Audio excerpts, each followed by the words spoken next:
नमस्कार, मैं हूं वैदेही भटनागर और आप देख रहे हैं चैनल 9 न्यूज। अगर आपने हमारा चैनल सब्सक्राइब नहीं किया है तो सब्सक्राइब करने के साथ ही बेल आइकन दबाना नहीं भूलें। खबरों पर जाने से पहले नजर डालते हैं हेडलाइंस पर।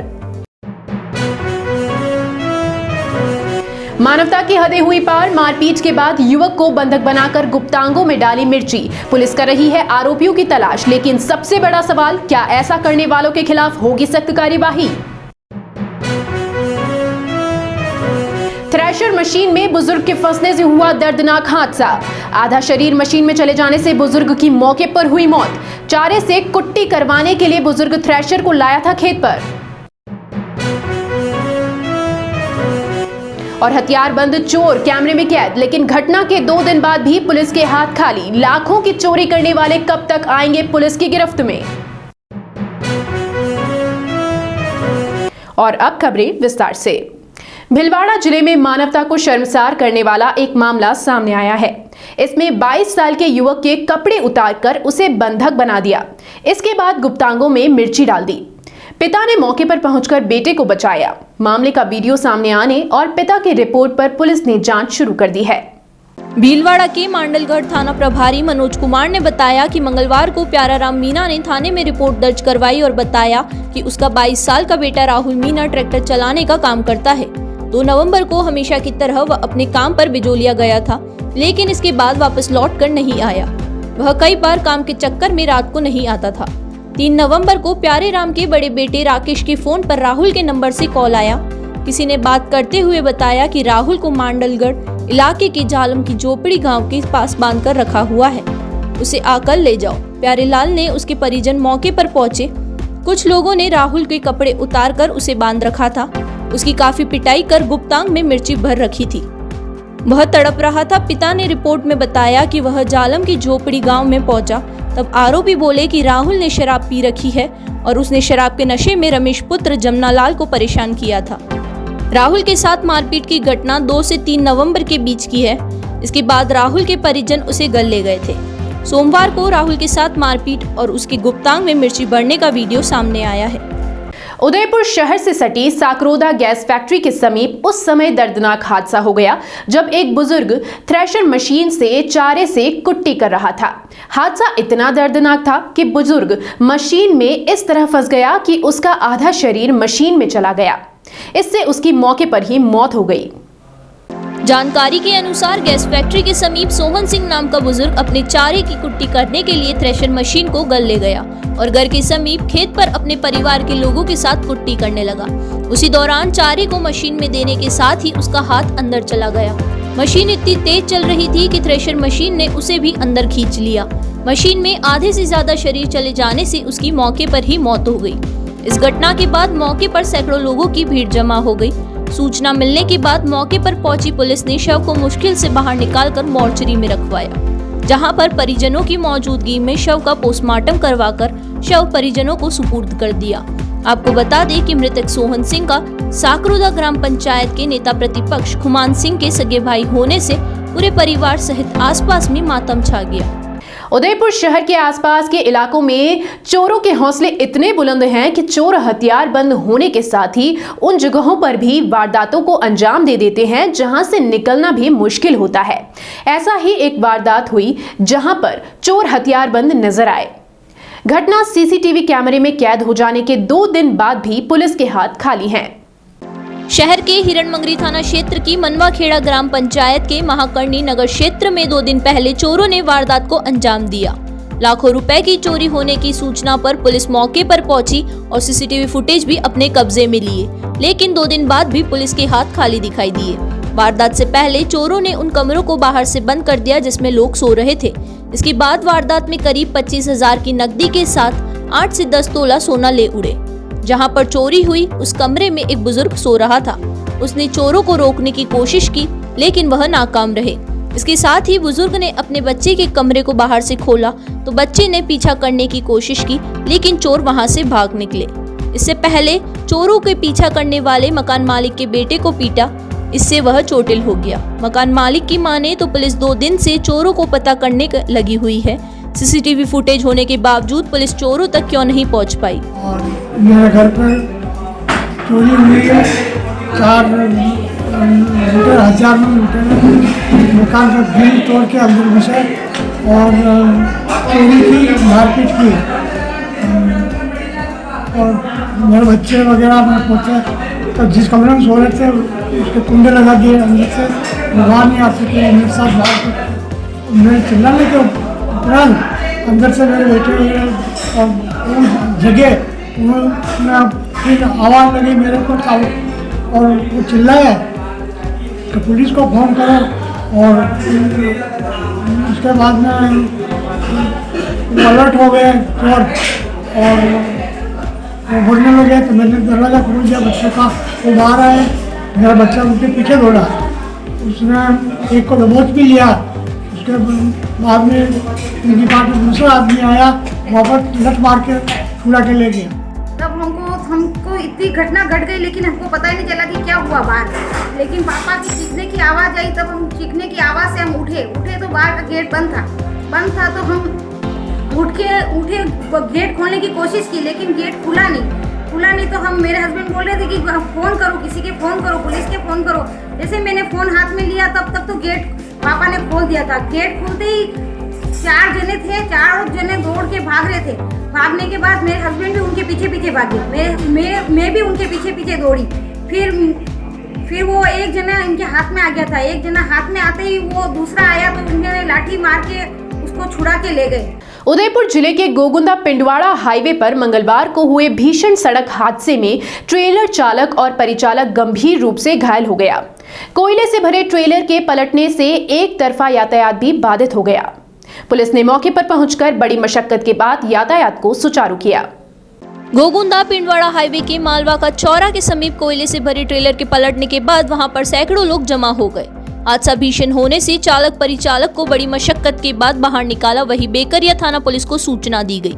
इस पर पुलिस ने मौके पर पहुंचकर चालक परिचालक को अस्पताल पहुंचाया। वहीं पुलिस ने यातायात को सुचारू करने के लिए पहले एक तरफा यातायात शुरू किया, उसके बाद रोड पर बिखरे कोयले को हटाकर ट्रेलर को वहां से हटाया ताकि यातायात सुचारू हो सके। और यहाँ हम रुकेंगे एक छोटे से ब्रेक के लिए। ब्रेक के उस पार होंगे लेकर फिर से कुछ नई ताजा तरीन खबरें।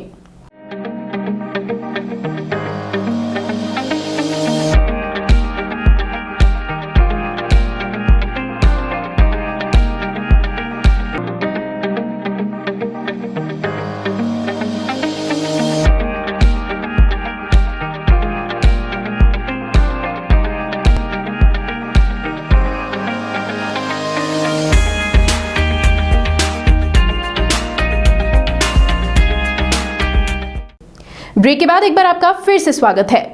उदयपुर में 12 नवंबर को आयोजित होने वाली राष्ट्रीय लोक अदालत के प्रति लोगों में जागरूकता लाने के लिए राजस्थान सरकार की ओर से ग्राम पंचायत स्तर पर जन सुनवाई का कार्यक्रम आयोजित हो रहा है। इसी कड़ी में मंगलवार को मनवाखेड़ा पंचायत में जन सुनवाई हुई। इसमें 2 पीठासीन अधिकारियों ने लोगों को राष्ट्रीय लोक अदालत में भाग लेने और अधिक से अधिक मामलों को राजीनामों से निस्तारण कराने के प्रति जागरूक किया। देश की अदालतों में बढ़ते मामलों को कम करने के उद्देश्य से आयोजित होने वाली राष्ट्रीय लोक अदालत के प्रति लोगों को जागरूक करने के लिए डोर टू डोर जागरूकता के लिए अभियान चलाया जा रहा है। इसमें लोगों को राष्ट्रीय लोक अदालत के बारे में जानकारी दी जा रही है ताकि लोग अपने भाग लेकर लंबे समय से लंबित मामलों को निस्तारण कर सके।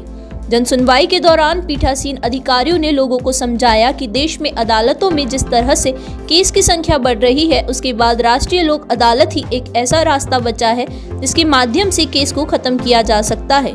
इसलिए लोक अदालत में अधिक से अधिक भाग लेकर लोग अपने पेंडिंग मामलों को निस्तारण करें। इसका मुख्य उद्देश्य ये है कि दिनांक 12 नवंबर 2022 को नेशनल लोक अदालत का आयोजन होना है, जिसके संबंध में आज विस्तृत चर्चा की गई है और जागरूकता लोगों को प्रदान की गई है कि अत्यधिक राजीनामे के माध्यम से प्रयास करें कि जो केसेस हैं, काफ़ी टाइम से जो केसेस पेंडिंग चल रहे हैं कोर्ट में, उनका एक सफल निस्तारण हो सके और एक बहुत ही अच्छा माध्यम है जिससे राजीनामे के माध्यम से किसी भी प्रकरण का निस्तारण होता है। तो इसकी समझाइश की गई है लोगों में जागरूकता लाने के लिए और इसके संबंध में विस्तृत हमने आज जानकारी देने का प्रयास किया है। जो भी प्रकरण फौजदारी है, दीवानी है, जिसमें राजीनामा हो सकता है और होने की संभावना है, उस दिनांक को जरूर न्यायालय में उपस्थित होकर राजीनामा करवाएं। ये एक बहुत ही लोक अदालत जनता की अदालत है जिसमें हम स्वेच्छा से प्रकरण को त्वरित निस्तारित किया जा सकता है। तो जो भी पार्टीज हैं, जो भी परिवादी हैं, जो भी इसमें हैं पार्टीज, वो आके न्यायालय में उपस्थित हुए और इसमें राजीनामा करके इस लोक अदालत को सफल बनाने की जरूर कोशिश। सबसे पहले मैं आपके चैनल का अभिवादन करता हूं कि आपने आज जो 12 नवंबर को राष्ट्रीय लोक अदालत आयोजित होने जा रही है उसका पूरा कवरेज वगैरह किया और जो जनता की समस्या है उससे भी हमें अवगत वगैरह कराया। हमारे दो माननीय न्यायाधिपति पीठासीन अधिकारी महोदय आज यहाँ पर आए और गांव-गांव में घर पे जाके इन्होंने सर्वे किया है और लोगों को जागरूक किया है कि किस तरीके से एक मध्यम वर्गीय परिवार को, एक गरीब व्यक्ति को इस राष्ट्रीय लोक अदालत के मार्फत से न्याय दिलाया जा सकता है और जिनके छोटे छोटे विवाद हैं उन छोटे विवादों को इस राष्ट्रीय लोक अदालत के माध्यम से निपटाया जा सकता है। उदयपुर में मंगलवार को गुरु नानक देव का जन्मोत्सव बड़े ही धूमधाम से मनाया गया। प्रकाश पर्व के मौके पर शहर के सभी गुरुद्वारों पर विशेष रोशनी की गई, साथ ही सभी गुरुद्वारों में शबद कीर्तन हुए। इस मौके पर हजारों की संख्या में सिख समुदाय के लोगों ने गुरुद्वारे में जाकर अपना मत्था टेका। सिख समाज के पहले गुरु नानक देव जी के जन्मोत्सव के मौके पर मंगलवार को गुरुद्वारे में लंगर का आयोजन किया गया। इस लंगर को सभी लोगों ने एक साथ चखा। इसमें ना तो कोई बड़ा था और ना ही कोई छोटा। जन्मोत्सव को प्रकाश पर्व के रूप में मनाया जाता है, इसलिए पूरे दिन गुरुद्वारे में शबद कीर्तन का आयोजन किया गया। इससे पहले करीब 10 दिनों तक सिख समाज की ओर से प्रभात फेरियां निकाली गई। इस मौके पर कुम्हारों के भट्टे पर स्थित गुरुद्वारे में रक्तदान शिविर का आयोजन किया गया। इसमें सिख समाज के युवाओं ने बढ़ चढ़ कर भाग लिया। जरूरतमंद लोगों को समय पर रक्त मिल सके और अधिक से अधिक लोगों की जान बच सके, इसलिए युवाओं ने अधिक से अधिक रक्तदान करने की अपील भी की है। आप सभी देशवासियों को इस गुरुपर्व की लाख लाख बधाइयाँ। गुरु महाराज आप सारों को चढ़ती कला में रखें, नाम की दात बख्शें, सदा अंग संग सहाई हों। इस गुरुपर्व की खुशी में पिछले 12 दिनों से प्रभात फेरियां चल रही थी, जिसका समापन कल हुआ है और आज इसी खुशी में बड़े विशेष दीवान सजाए गए हैं गुरुद्वारा साहिब में, जिसमें भाई भगत सिंह जी यूएसए वालों का जत्था समूह संगतों को गुरबाणी कीर्तन से निहाल कर रहे हैं। हम गुरु महाराज के चरणों में यही अरदास करते हैं, गुरु महाराज सबको इसी तरह चढ़ती कला में रखें, नाम की दात बख्शें, सदा अंग संग सहाई हों। उदयपुर जिले के खेरोदा थाना क्षेत्र में मेनार नेशनल हाईवे 76 पर निजी होटल में संदिग्ध अवस्था में युवक की मौत से मामला गर्मा गया। परिजनों सहित समाजजनों ने निष्पक्ष जांच की मांग को लेकर खेरोदा थाने का घेराव कर दिया। जानकारी के अनुसार मजवाड़ा पंचायत बिछावेड़ा निवासी चैन सिंह सिसोदिया की संदिग्ध अवस्था में मौत हो गई। होटल के एक कर्मचारी द्वारा खेरोदा थाना पुलिस को सूचना दी गई। इसके बाद मौके पर पहुंची 108 एम्बुलेंस के जरिए मेनार चिकित्सालय लाया गया, जहां पर युवक को मृत घोषित कर दिया। इसके बाद शव को खेरोदा के सामुदायिक स्वास्थ्य केंद्र खेरोदा की मोर्चरी में रखवाया गया। घटना की सूचना परिजनों को मिलने के बाद परिजनों सहित समाज के लोगों ने खेरोदा थाने के बाहर जमा हो गए। इस मामले में परिजनों ने हत्या का आरोप लगाते हुए शव को लेने से मना कर दिया। वहीं पुलिस प्रशासन पर लीपापोती का आरोप लगाए। परिजनों ने दोषियों के खिलाफ सख्त से सख्त कार्यवाही की मांग की। सूचना मिलने के बाद पुलिस उप अधीक्षक रविंद्र प्रताप सिंह मौके पर पहुंचे और परिजनों को निष्पक्ष जांच की आश्वासन दिया। एक जोत सिंह जी हैं बिछावेड़ा के, उन्होंने अपने भतीजे के समक्ष एक रिपोर्ट दी है कि भाई का लड़का था चैन सिंह, जो आज तबीयत खराब होकर होटल पे सो रहा था और अचानक तबीयत खराब हुई, हॉस्पिटल ले गए, वहाँ पे उसको मृत्यु घोषित कर दिया। जिस संबंध में थाने पे रिपोर्ट हुई है, उस मृतक के शरीर पर कुछ चोटें हैं, जिन चोटों के संबंध में अनुसंधान शेष है। तो कल चूंकि अब रात्रि का वक्त हो गया, कल सुबह इसका मेडिकल बोर्ड से पोस्टमार्टम करवा के उस मृतक की लाश मृतक की मृत्यु के संबंध में, कारण के संबंध में मेडिकल बोर्ड से पोस्टमार्टम कराकर अगली कार्रवाई अमल में ली जाएगी। इस संबंध में जनप्रतिनिधि गणों के फोन आए, अधिकारी गणों से इस संबंध में प्रशिक्षण लिया गया और कार्रवाई जारी है। और चलते चलते एक बार फिर से नजर डाल लेते हैं हेडलाइंस पर। मानवता की हदें हुई पार, मारपीट के बाद युवक को बंधक बनाकर गुप्तांगों में डाली मिर्ची। पुलिस कर रही है आरोपियों की तलाश, लेकिन सबसे बड़ा सवाल, क्या ऐसा करने वालों के खिलाफ होगी सख्त कार्यवाही? थ्रैश थ्रेशर मशीन में बुजुर्ग के फंसने से हुआ दर्दनाक हादसा। आधा शरीर मशीन में चले जाने से बुजुर्ग की मौके पर हुई मौत। चारे से कुट्टी करवाने के लिए बुजुर्ग थ्रेशर को लाया था खेत पर और हथियारबंद चोर कैमरे में कैद। लेकिन घटना के 2 दिन बाद भी पुलिस के हाथ खाली। लाखों की चोरी करने वाले कब तक आएंगे पुलिस की गिरफ्त में? फिलहाल इस बुलेटिन में इतना ही। फिर से हाजिर होंगे लेकर कुछ नई ताजा तरीन खबरें। तब तक के लिए आप हमारे साथ यूं ही बने रहिए और देखते रहिए चैनल 9 न्यूज। धन्यवाद।